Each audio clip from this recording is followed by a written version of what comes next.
A nova vida em Cristo se manifesta também na família.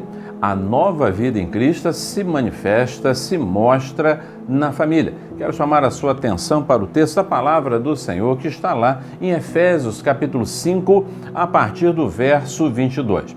Neste texto, o apóstolo Paulo dá continuidade ao seu ensino, ao ensino prático do Evangelho de Jesus Cristo. Ele está nessa sessão, desde a metade do capítulo 4, mostrando aos Efésios e a nós também hoje, que o Evangelho não pode ser apenas alguma coisa que fique aqui em nossa cabeça, que seja apenas compreendido, que esteja apenas no campo do nosso conhecimento. O Evangelho de Jesus Cristo também não pode ser uma ação de Deus que mude apenas a nossa alma, mas o Evangelho de Jesus Cristo muda a nossa mente, invade a nossa alma, nos transformando internamente, mas se manifesta em nossa vida, no que fazemos, na maneira como vivemos, nos relacionamentos que envolvem a nossa vida. E dentre estes relacionamentos está a família também. Então o Evangelho se mostra, se revela também dentro do lar e especialmente dentro do lar. Nós sabemos que é na família, dentro do contexto familiar, que se manifestam as nossas atitudes e reações mais íntimas, mais claras, mais visíveis. E é exatamente no contexto da família que o nosso testemunho precisa ser ainda melhor, precisa ser ainda maior. É exatamente na família que a vida cristã precisa se manifestar ainda com maior clareza. E é exatamente por isso que o apóstolo Paulo reserva esses versículos para mostrar, para falar ao nosso coração como deve ser a vivência familiar. Começaremos hoje no capítulo 5, no verso 22 até o 33, e no domingo à noite nós vamos abordar a segunda etapa da vivência do Evangelho em família, a partir do capítulo 6, do verso 1 até o verso 4, mostrando, portanto, que o Evangelho é para ser vivido dentro do lar. A transformação de vida precisa ser operada no interior, mas precisa chegar às nossas relações e elas começam dentro de casa, em nosso lar. Então vamos ao texto, vamos ver aquilo que a palavra do Senhor nos ensina nessa noite a respeito dos deveres do lar. Diz assim a palavra: mulheres, cada uma de vós seja submissa ao marido, assim como ao Senhor. Pois o marido é o cabeça da mulher, assim como Cristo é o cabeça da igreja, sendo ele mesmo o Salvador do corpo. Mas assim como a igreja está sujeita a Cristo, também as mulheres sejam em tudo submissas ao marido. Maridos, cada um de vós ame a sua mulher, assim como Cristo amou a igreja e a si mesmo se entregou por ela, a fim de santificá-la, tendo-a purificado com o lavar da água pela palavra, para apresentá-la a si mesmo como igreja gloriosa, sem mancha, nem ruga, nem qualquer coisa semelhante, mas santa e irrepreensível. Assim o marido deve amar sua mulher como ao próprio corpo. Quem ama sua mulher ama a si mesmo, pois ninguém jamais odiou o próprio corpo, antes alimenta-o e dele cuida, e assim também Cristo em relação à igreja, porque somos membros do seu corpo. Por isso, o homem deixará pai e mãe e se unirá à sua mulher, e os dois serão uma só carne. Esse mistério é grande, mas eu me refiro a Cristo e à igreja.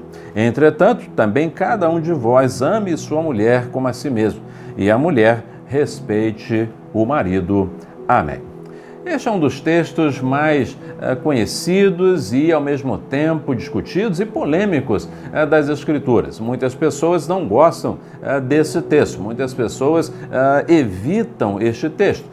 Muitos pregadores procuram fazer, assim, um certo malabarismo, muitas vezes, para a compreensão desse texto. Outros já caminham em situações bastante extremas. Mas o fato é que este é um texto de suma importância e que revela, acima de tudo, que o Evangelho de Cristo Jesus precisa chegar às relações familiares. Não pode ficar apenas no culto do domingo, culto público do domingo, mas precisa ter uma vivência muito especial e expressiva nos limites do lar.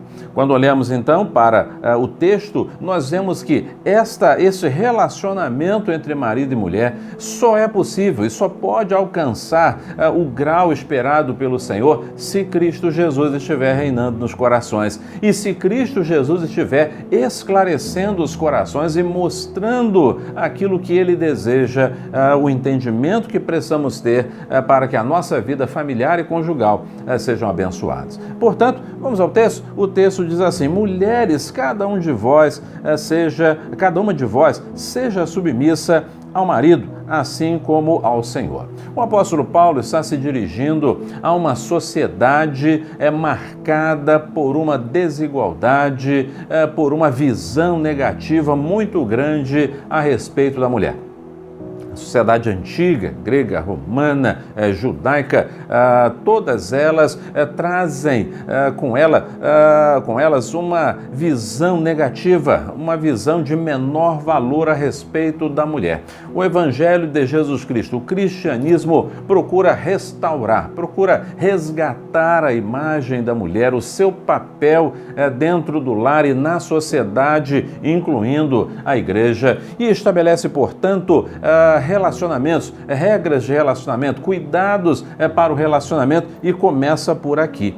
A palavra do Senhor, ela neste contexto não está falando de uma submissão que leva à inferioridade, a uma condição subalterna, a uma desvalorização da mulher. Não é uma submissão de um servo para com o seu senhor. Não é a submissão de alguém que presta serviço a alguém que está acima e que, portanto, lhe é superior e que tem, como no passado e como nesse contexto, o direito de desfazer, de mandar embora, de tratar mal, de não prestar a honra devida. Não é nesse contexto que a palavra deve se encaixar. Mas Paulo está falando, e a palavra do Senhor está falando, que esta submissão é uma submissão em honra e, consequentemente, não é incondicional. É uma submissão dentro dos assuntos relacionados à vida conjugal. É uma submissão honrosa e adequada, como é adequada e honrosa a nossa submissão a Jesus Cristo, o nosso Senhor. Não é desonroso ser submisso a Cristo Jesus. Não é indevido prestar a reverência a Cristo Jesus como nosso Senhor e Salvador. Ele só nos faz bem, Ele só nos abençoa, Ele cuida de nós de uma maneira muito especial. E nós temos um relacionamento que o Senhor Jesus deixou bem claro.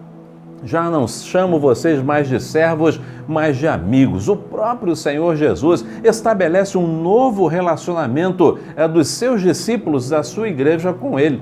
Não um relacionamento de mera servidão, mas um relacionamento de amizade, de comunhão, de estar privando de todos os assuntos, de todas as questões, de estarmos próximos lado a lado. É sobre isso que o Senhor está falando em sua palavra e é essa forma de relacionamento que Ele está propondo aqui para a mulher e, consequentemente, para o marido. Uma submissão não incondicional e honrosa, portanto, com base na lei do Senhor. E o texto vai além, diz assim: pois o marido é o cabeça da mulher. Isto é, aponta, quando se fala em cabeça, fala de autoridade, de liderança, de condução, de ser o norteador, aquele que dá a referência, portanto, para o lar. Assim como Cristo é o cabeça da igreja. Cristo é aquele que conduz, que norteia, portanto, a igreja do Senhor. E a igreja obedece a Cristo Jesus porque sabe que isso faz bem a ela, sabe que isso é honroso, sabe que isso é adequado e sabe que a liderança do Senhor Jesus é uma liderança bondosa, amorosa, generosa, sábia, justa e correta. Assim também deve ser a liderança do marido. E em função desta liderança, deste tipo de liderança, é que a mulher, de uma maneira confortável, pode, no assunto relacionado ao lar, no assunto relacionado às questões conjugais, ela pode, sim, estar submissa ao seu marido, sem receios, sem constrangimentos, sem desonra, porque sabe perfeitamente que o seu marido está agindo como líder, a exemplo de Cristo Jesus.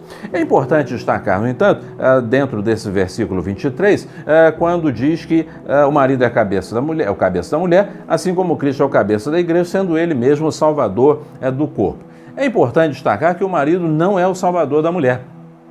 O marido não tem essa autoridade espiritual sobre a mulher. Algumas pessoas, muitas vezes, já interpretaram dessa maneira, que o marido tem alguma relação, algum poder, alguma influência na salvação ou não da mulher, daí a necessidade dela estar submissa. Não, de forma alguma.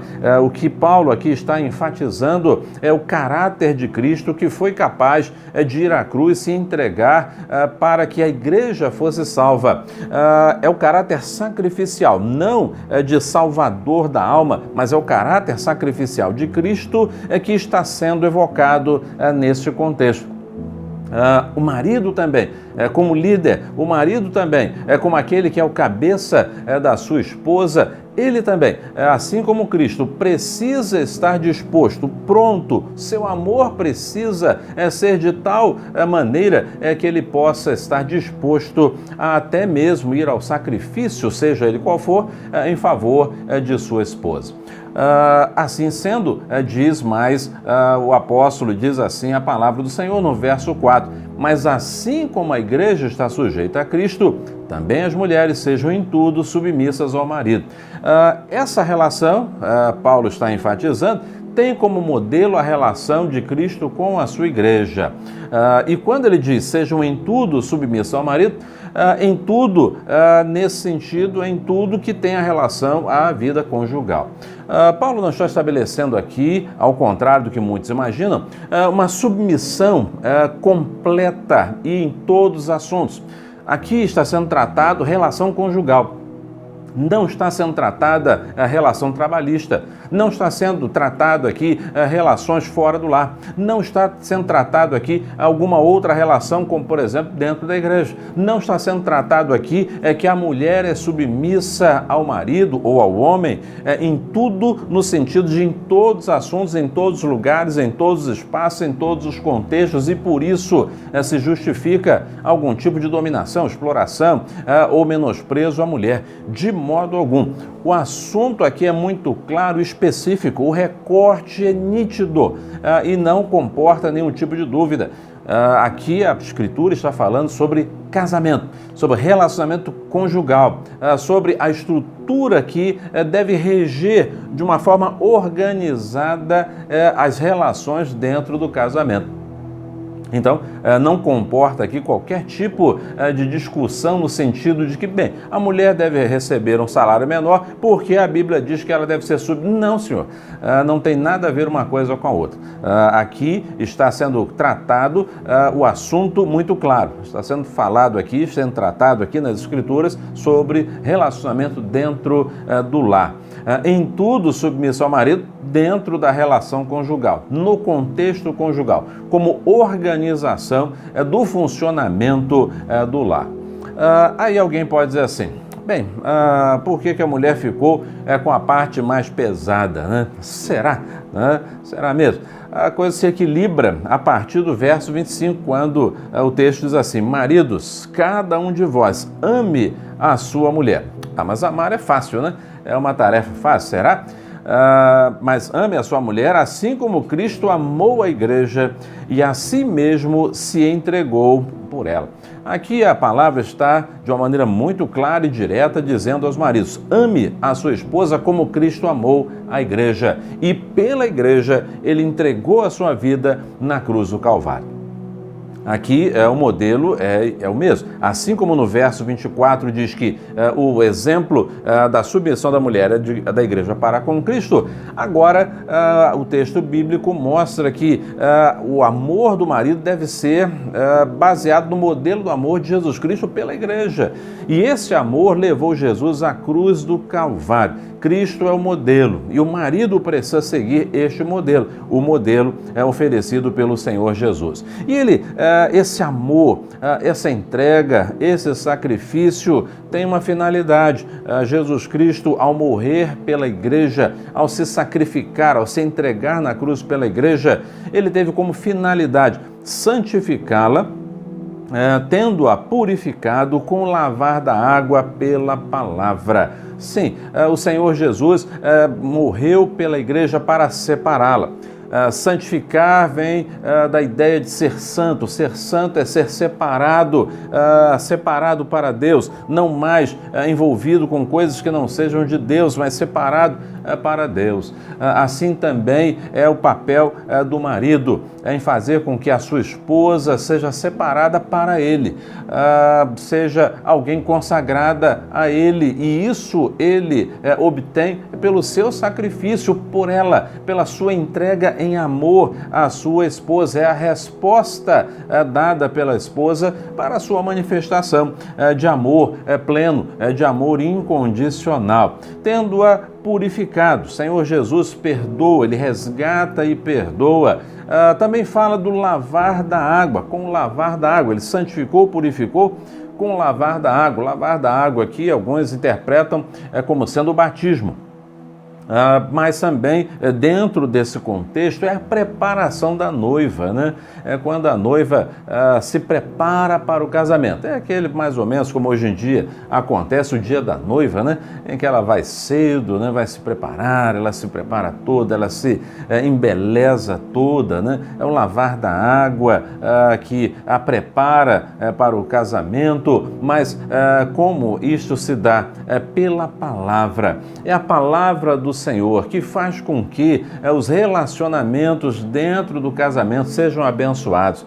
Quando o casamento, quando o lar é regido pelas Escrituras, Deus abençoa, Deus conduz, Deus soluciona todas as questões. É a ação da palavra de Deus dirigindo, abençoando, conduzindo, mostrando caminhos, mostrando direções. E aí o apóstolo Paulo diz assim um pouco mais, para apresentá-la a si mesma. Jesus é não apenas o noivo, mas também aquele que prepara, aquele que arruma, né, digamos assim, a noiva. E a arruma de uma forma assim, extremamente cuidadosa. Paulo então diz assim, para apresentá-la como igreja gloriosa. Igreja gloriosa. A noiva, né, quando ela entra para o casamento, no local da cerimônia do casamento, na igreja ou no salão de festas, enfim, é um momento assim esperado. Ela entra e normalmente ela está muito bonita, né? Porque ela cuida, as pessoas cuidam para que ela chegue àquele momento com beleza, né, com leveza. No caso da Igreja de Jesus Cristo, a igreja será apresentada gloriosa, refletindo a glória do Senhor, sem mancha, isto é, sem mácula, sem contaminação. É o vestido de noiva, né, que está sem mancha. Não há nenhuma mancha de mofo, alguma coisa que tenha caído e sujado. Não há mancha, não há mácula, não há nenhuma contaminação. Não há ruga, vinco, não há vinco, nenhum amasso, portanto, no vestido, nem qualquer coisa semelhante, não há defeito, portanto, na noiva, mas ela é santa e irrepreensível, é separada e perfeita.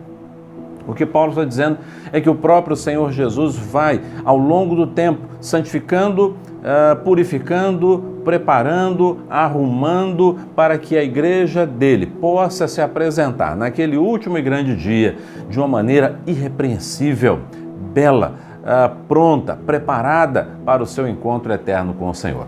Isso pode ser aplicado, e é o que Paulo está tentando fazer aqui, procurando fazer aqui, é aplicar isso ao casamento.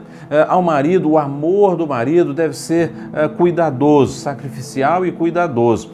Deve zelar por todos os detalhes, por tudo aquilo que a sua esposa necessita. Ele deve zelar para que a sua esposa seja gloriosa, seja sem mancha, sem ruga.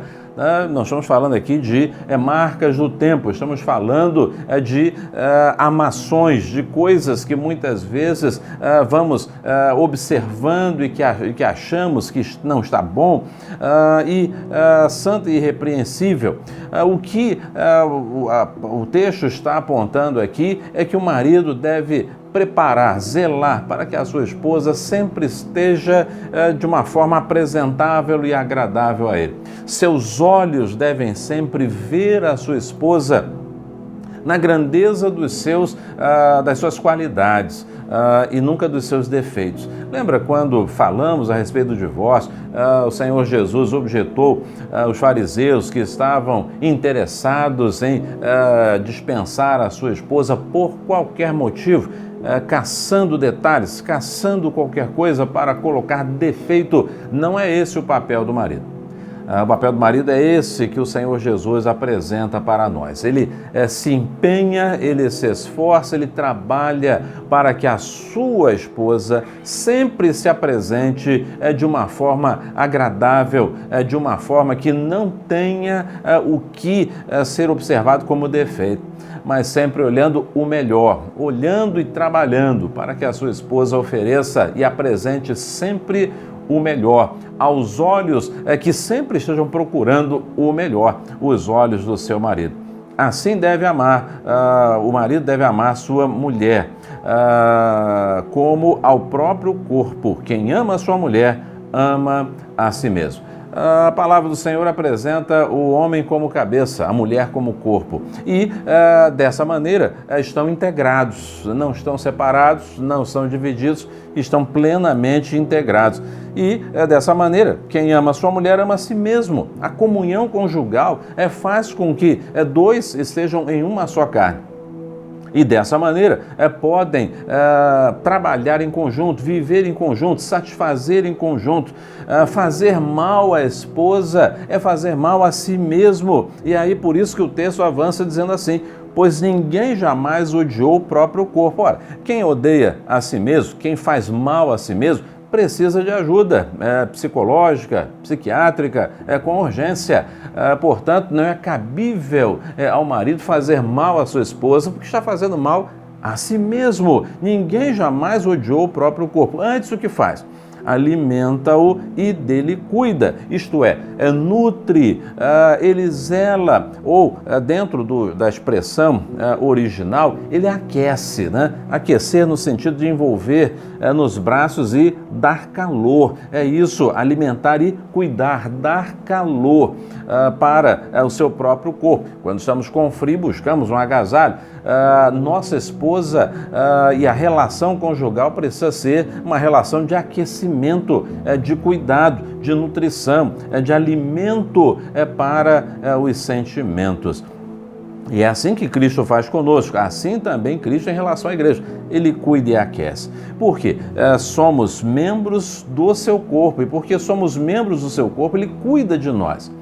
E sendo membros do corpo de Cristo, temos também a responsabilidade de obedecer aquilo que ele diz para nós. Então, nos versos seguintes, 31 até o 33, Paulo relembra o compromisso conjugal. E ele lembra lá Gênesis capítulo 2, verso 24, quando ele diz assim: por isso o homem deixará pai e mãe, se unirá à sua mulher, serão dois, uma só carne. O casamento envolve o deixar condições anteriores para a formação de uma mesma caminhada, de uma mesma jornada, sendo dois, uma só carne. Logo, o que um faz pelo outro é abençoador, é uma bênção mútua, a submissão e o amor e a submissão, que, portanto, não desonra e nem diminui, não aumenta e nem atrapalha o outro, mas faz com que haja um pleno funcionamento nas relações conjugais. Esse mistério é grande, mas eu me refiro a Cristo e a igreja. Aqui a palavra mistério não tem uma conotação de algo oculto e que permaneça oculto. Ao contrário, aqui a palavra mistério aponta para algo que antes foi oculto, mas já está revelado. E é o que o apóstolo está dizendo. A relação da igreja com Cristo antes era um mistério, mas já está revelado, né? Cristo se relaciona, Ele ama, Ele cuida, Ele zela pela sua igreja.